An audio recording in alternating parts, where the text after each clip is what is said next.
സ്നേഹമുള്ള പ്രിയ സഹപ്രവർത്തകരെ, പ്രിയ വിദ്യാർത്ഥികളെ, ഇന്ന് നവംബർ 1. ഇന്നത്തെ ദിനത്തിന് 2 പ്രത്യേകതകളുണ്ട്.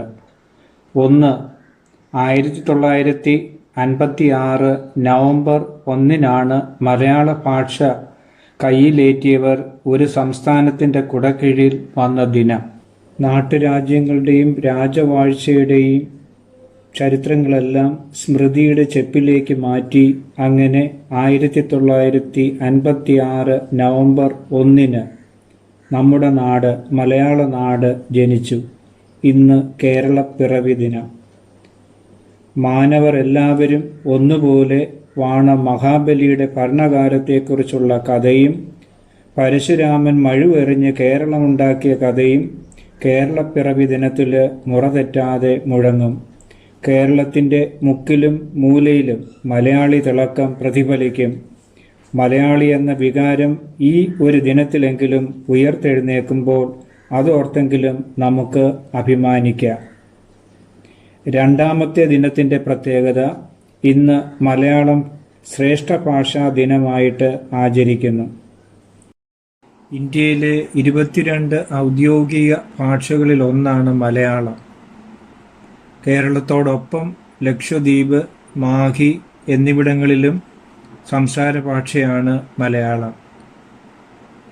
ലോകത്ത് 3.5 കോടിയിലധികം ആളുകൾ മലയാളം സംസാരിക്കുന്നവരായുണ്ട്.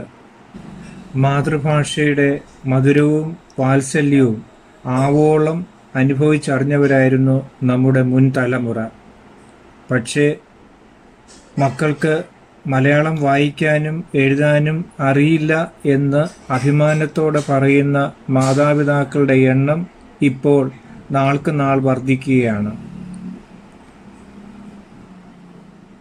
മാതൃഭാഷ പറയുന്നത് പഴഞ്ചനാണ് എന്നൊരു ചിന്ത പുത്തൻ തലമുറയിലെ കുട്ടികളിലേക്ക് ചിലരെങ്കിലും അടിച്ചേൽപ്പിക്കുന്നു. അമ്മിഞ്ഞപ്പാൽ പോലെ മാതൃഭാഷയും ഒരു കുഞ്ഞിൻ്റെ വളർച്ചയിൽ നിർണായക സ്വാധീനം ചെലുത്തുന്നതാണ് എന്നറിഞ്ഞിട്ടും അതിനെ നിരാകരിക്കാൻ അറിഞ്ഞോ അറിയാതെയോ ശ്രമം നടക്കുന്നു.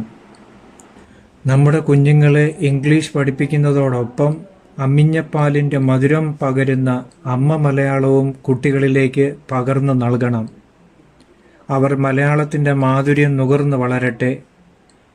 ഇന്ന് ഈ മലയാളം ശ്രേഷ്ഠ ഭാഷാ ദിനത്തിൽ മലയാളികൾക്ക് പുനർവിചിന്തനമുള്ള അവസരമാകട്ടെ. 6 മലയാളിക്ക് 100 മലയാളം, അരമലയാളിക്കും 1 മലയാളം, ഒരു മലയാളിക്കും മലയാളമില്ല. കുഞ്ഞുണ്ണി മാഷ് പറഞ്ഞ ഈ വരികളെ പോലെ മലയാളമില്ലാത്ത മലയാളിയാകാതെ മാതൃഭാഷയെ സ്നേഹിക്കുന്നവരായി നമ്മൾ മാറട്ടെ. എല്ലാവർക്കും ഒരിക്കൽ കൂടി കേരളപ്പിറവി ദിനത്തിൻ്റെയും മലയാളം ശ്രേഷ്ഠ ഭാഷാ ദിനത്തിൻ്റെയും ആശംസകൾ നേരുന്നു.